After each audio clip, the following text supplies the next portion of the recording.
So today we're going to be talking about narcissists, why they lie, and what we can do about it.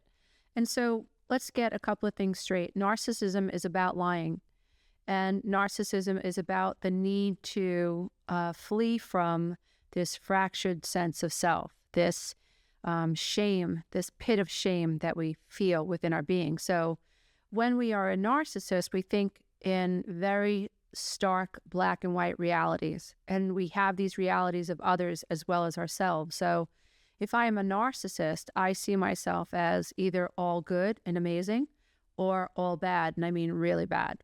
And so what neuroscientists have figured out is that narcissists actually, when they lie, the amygdala is suppressed.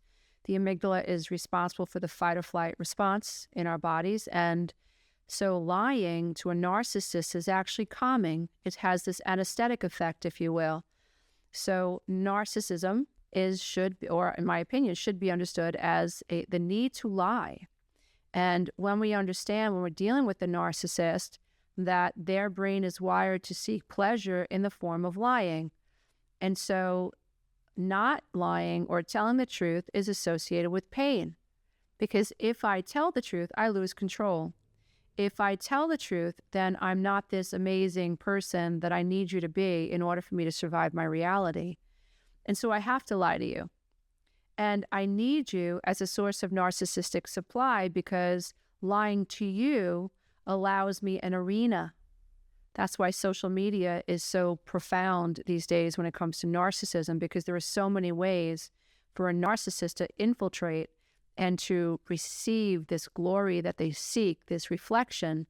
So narcissism is about needing you to reflect back this sense of enoughness, this sense of I'm amazingness, right? So I'm better than everybody, and I need you to think that I'm better than everybody, and I need to think that I'm better than everybody because I need to find a way to stay away from this pit of shame within me. And so I need you. I need to lie. I need to create this fantasy, this grandiose fantasy in my head. And the fantasy could be that I am the biggest victim in the room.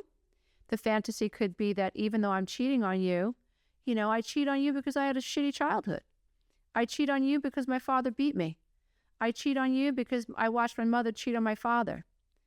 When I cheat on you, I'm not concerned about how that makes you feel, right? So in the world of a narcissist, when a narcissist does something that is, wrong or morally or ethically inappropriate within the context of a relationship, they may be able to say, yeah, I cheated, but I cheated because, playing off your sympathies, wanting you to see them as a victim. In their head, they don't see themselves as the person who hurt you.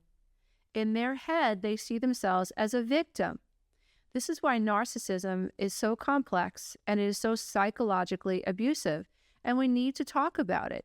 We need to understand ourselves. We need to understand what we're dealing with, right? Once you know what you're dealing with, then you can play with it. Then you have some control over it.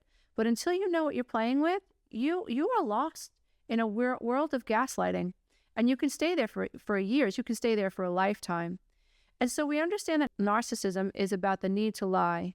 We understand that narcissism is about splitting, stark black and white thinking, where they themselves see themselves as either amazing or terrible. I mean, awful. The worst people that ever roamed the face of the earth. The other problem is that they also see us that way. And so when you confront a narcissist, if you are not projecting back how wonderful you think they are or how much a victim you think they are, if you're not catering to them and their version of themselves, guess what? You get thrown into the junk pile. And because you threaten their ability to stay in control, you now become a target. They can become vindictive. This is when the smear campaigns start. This is when they lie about you. This is when they distort reality. This is where they actually make up stories. So there are facts that can back up your reality, but in the world of a narcissist, those facts don't exist. They will literally concoct a story about you and about the situation that did not happen. And so some of the things that narcissists will lie about is they'll lie about loving you. They'll say things like, I never loved anyone as much as I loved you. I love you. I never felt this way before. So they'll love bomb you. I would never hurt you. I don't have it in me to cheat. I would never hit you. I would never psychologically abuse you. You can rely on me. All of these fantasy type lies that cause you to want to believe in the future fantasy that the narcissist is constructing. This is part of their hook. This is part of their allure. This is part of their love bombing. And you, as a rational person, when you receive this information, I would never do this to you, I would never hurt you, that's you. They're mirroring you. They know you would never hurt them, which is why they target you in the first place. So when you hear someone else replay your own feelings, it feels right. Why wouldn't you believe this person? You don't know that you're being groomed and love bombed. You don't know that this person is grooming you. What you'll notice throughout the relationship is shift blaming. So let's say you catch the narcissist cheating on you. The narcissist might say something like, well, it's not cheating because the other person wasn't married. Or, well, you were out working till midnight and I felt horny and so I wanted to get laid. What's the big deal? I don't even remember her name. So it's shift blaming. Somehow it's your fault that this person got up at midnight and went and had sex with someone else. Or, well, it's only cheating if I paid her. It's only cheating if I went to see a prostitute. Or it's not cheating if I went to see a prostitute. It's not cheating if I go to massage parlors and I have happy endings. So it's not cheating if you knew that we had a fight that day. It's cheating if you thought that I was happy with you. So it's all this backwards, crazy-making communication. So they play off your sympathies. They play the victim. They turn the tables on you, and you end up feeling like completely lost in this quagmire. Nothing makes sense. And that's why it's important to have these conversations and to understand what narcissism is, understand why narcissists lie, and to even understand the neurology behind it.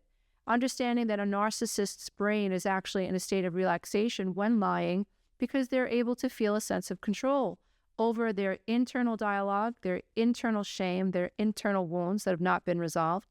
They are not able to be self-reflective, so they're not looking inside of themselves, trying to turn over every leaf, trying to figure out what's wrong with them. No, that's not what they're doing. They're living in a world of victimhood. They're living in a world of fantasy. And in their world, they are grandiose to every extreme. And so if there's a victim in the room, it is not you, even if they have victimized you. And this is really important information. And so I just hope that this short podcast on not lying and narcissism and shift blaming and why narcissists lie has helped you to better understand what you might be dealing with. That's it for today, dear ones. Namaste. Until next time. Hey, if you love this content, don't forget to check out the next video, and you can go to my website and take the Codependency quiz.